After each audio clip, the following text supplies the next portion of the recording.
Kontingen Sumatera Selatan mengusung optimisme tinggi jelang dimulainya Pekan Olahraga di Papua tahun ini. Meski sempat mengalami sejumlah kendala, KONI Sumsel optimis atletnya mampu meraih hasil terbaik di PON kali ini.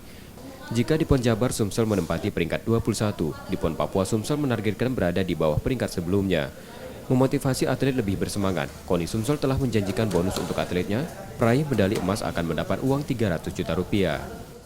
Kondisi bagus, alhamdulillah. Semua sudah berjalan dengan schedule, pelatih dengan pemain sudah memahami kesabaran masing-masing dan secara umum kita sudah siap.